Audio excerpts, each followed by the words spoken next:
Grüß dich und herzlich willkommen. Ich freue mich, dass du mich in dieser sternenklaren Nacht wieder an meinem Lagerfeuer besuchst. Heute versuche ich mal die Frage zu beantworten, warum Menschen manchmal bei bestimmten Themen einfach nicht zuhören wollen. Durch den großen C-Vorfall Anfang 2020 wurde ein riesiger Spalt zwischen ganz vielen Menschen getrieben. Das hast du mit Sicherheit auch in deinem Umfeld mitbekommen. Es entstanden zwei Gruppen. Auf der einen Seite diejenigen, die die ganzen Maßnahmen befürworteten und glaubten, was da im Fernsehen berichtet wurde, und auf der anderen Seite die, die diese Maßnahmen und Fernsehberichte hinterfragten und sie häufig sogar als Lüge bezeichneten. Diese unterschiedlichen Überzeugungen verursachten eine Spaltung in der Gesellschaft, die so heftig war, dass sie sogar viele Familien regelrecht auseinanderriss. Der Grund lag ganz klar daran, dass einfach keine Kommunikation mehr zwischen den Menschen möglich war. Sobald beispielsweise eine Person A der Person B die Beweise für seine Argumentation auf den Tisch legen wollte, blockierte Person B sofort. Es war der Person A also nicht möglich, die Person B davon zu überzeugen, diese Unterlagen wenigstens auch nur kurz mal anzusehen. Wenn dann keiner der beiden Personen nachgiebig war, konnte so eine Situation ganz schnell in einem heftigen Streit enden.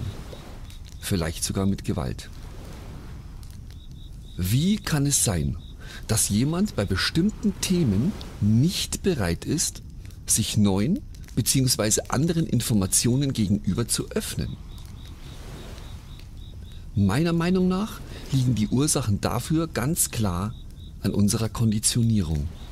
Und die begann bereits in unserer Kindheit.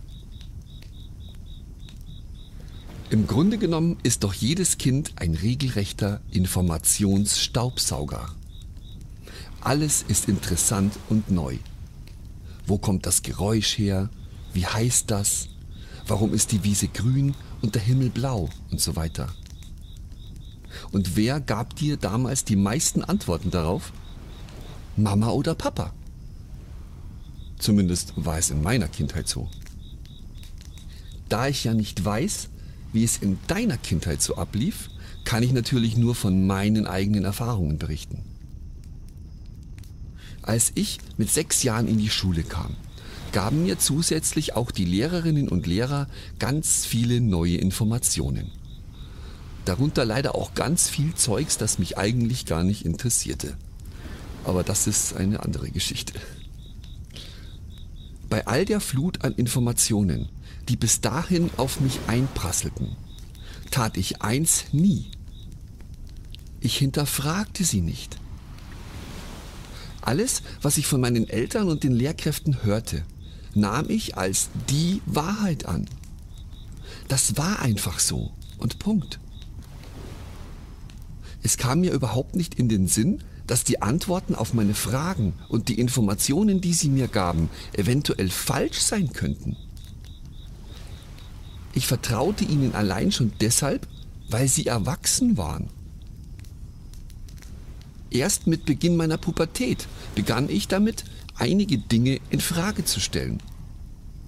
Bis zu diesem Zeitpunkt hatte ich aber bereits eine riesige Menge an Informationen aufgenommen und fest in meinem Unterbewusstsein gespeichert.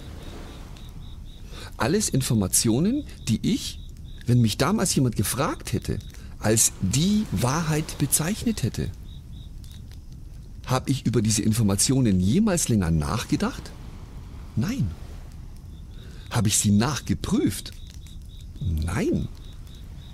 Es kam mir gar nicht in den Sinn, dass mir meine Eltern auch falsche oder fehlerhafte Informationen gegeben haben könnten. Und deshalb war dieses gespeicherte Wissen für mich die Wahrheit. Ohne Diskussion.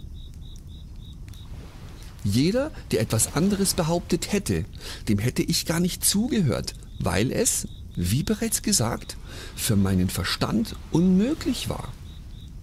Denn wenn ich festgestellt hätte, dass meine Eltern tatsächlich falsch lagen, wäre für mich eine Welt zusammengebrochen.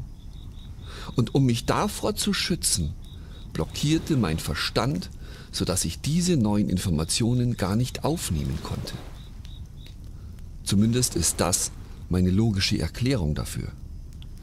Also Augen zu, Ohren zuhalten und ganz laut La la la la la singen.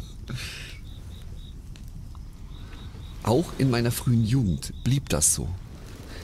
Alle Informationen, die ich von Menschen, Institutionen oder Medien bekam und denen ich vertraute, nahm ich als Wahrheit an.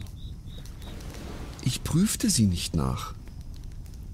Für meinen Verstand war es nach wie vor unvorstellbar, dass beispielsweise eine bekannte Nachrichtensendung im Fernsehen auch falsche oder fehlerhafte Informationen zeigen könnte. Die können sich das gar nicht erlauben, dachte ich mir immer. Was auch noch hinzukam, war, dass viele Menschen in meiner Umgebung, also Freunde, Bekannte, Nachbarn und Arbeitskollegen, im Großen und Ganzen alle das gleiche sogenannte Wissen hatten. Natürlich gaben sie auch ihre eigene Bewertung mit dazu, ob sie etwas gut oder schlecht fanden. Aber im Grunde genommen ging es immer um das, was in den Medien rauf und runter berichtet wurde. Und deshalb dachte ich, na, wenn alle das Gleiche sagen, dann muss es ja stimmen und wahr sein.